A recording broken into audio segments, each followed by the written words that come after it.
La nuit tombe à 17 h, on est en novembre, c'est bientôt l'hiver et il fait super moche, mais ne vous en faites pas, j'ai la recette qu'il nous faut. Des pâtes à la saucisse et aux champignons. Vous n'êtes pas prêts.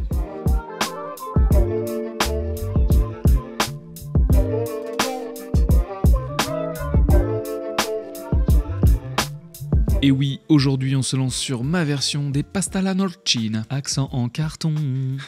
On commence par hacher finement un oignon. Si jamais ça vous intéresse, je sors très bientôt une vidéo technique de découpe des légumes. Pour ces oignons, l'idée c'est de les hacher très finement. Vous commencez à me connaître. Pour l'ail, on va utiliser une microplane. Ça permet d'avoir un rendu proche de la purée et du coup une texture super agréable. On se fait une belle gousse et on la met de côté. Pour les champignons, je me suis fait méga plaisir avec des shiitake, des pleurotes et des champignons de Paris. Mais vous pouvez prendre tous ceux qui vous tombent sous la main. Comme pour les oignons, l'idée c'est de les hacher finement pour avoir des jolis petits bouts. Et oui, la taille de découpe des ingrédients a un réel impact sur le goût final. Ici, le fait de les hacher finement va permettre de développer des arômes de noisettes. Oh là là. On y va au couteau et comme d'habitude, si vous voulez le faire au mixeur, je le dirai à personne.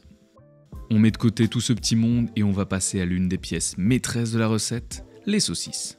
Je nous ai trouvé de magnifiques saucisses à la sauge, ça va développer des arômes incroyables dans la recette. Mais comme pour les champignons, faites-vous plaisir sur le choix des parfums. On enlève la peau, on la hache grossièrement et on met de côté. On a préparé tous nos ingrédients, on va pouvoir passer à la cuisson. On va verser de l'huile d'olive dans une poêle bien chaude, on la répartit bien partout et on va pouvoir ajouter nos oignons. Suivi de très près de la gousse d'ail, une petite pincée de sel et on va laisser confire sans colorer pendant 3-4 minutes. Faites très attention, à partir de maintenant, l'odeur est totalement folle. C'est l'heure d'ajouter les saucisses et pour avoir cette belle caramélisation sur toutes les faces, on va essayer de la broyer en tout petits bouts. L'idée ici, c'est de faire des petites séances de caramélisation. On laisse colorer sans toucher, puis on mélange un coup pour attaquer les autres faces. On fait ça pendant 10-15 minutes à feu moyen. À partir de ce moment-là, vous savez que vous allez passer un très bon moment à table. On ajoute les champignons au reste de la préparation et on va continuer cette jolie cuisson pendant encore quelques minutes. Les champignons vont rendre un peu d'eau, c'est normal, le but c'est de laisser s'évaporer. Le secret dans cette recette, mais dans beaucoup d'autres d'ailleurs, ce sont les sucs de la viande. Il faut bien penser à les décrocher du fond de la poêle pour qu'ils viennent se lier à notre appareil. Et pour ajouter une belle strate de saveur, on vient déglacer tout ça avec un vin blanc sec. N'ayez pas peur sur la quantité, le but c'est de faire évaporer complètement le vin. Donc on retrouvera cette petite acidité, mais sans le côté alcooleux. Quand ça commence à blobloter comme on aime, c'est bon signe. On vient saler généreusement l'eau des pâtes. Oui,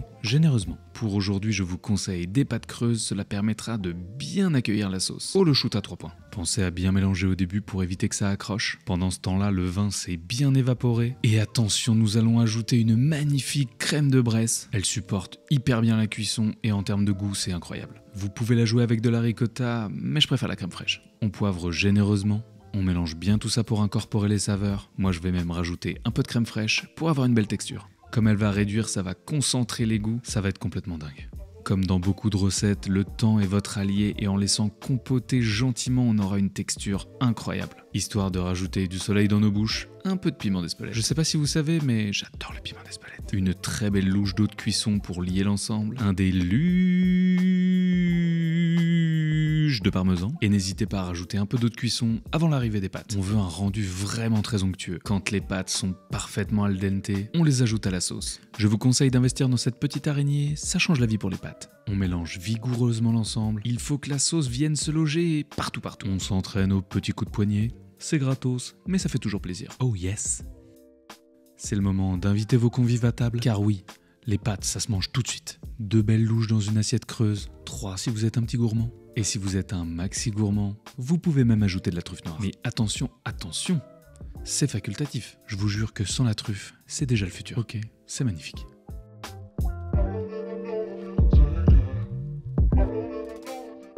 J'espère que cette nouvelle recette vous aura plu. Et si c'est le cas, pensez à la partager, à vous abonner, à liker ou à même commenter cette vidéo. On se retrouve très vite pour une nouvelle technique ou une nouvelle recette. C'était Woogies, ciao!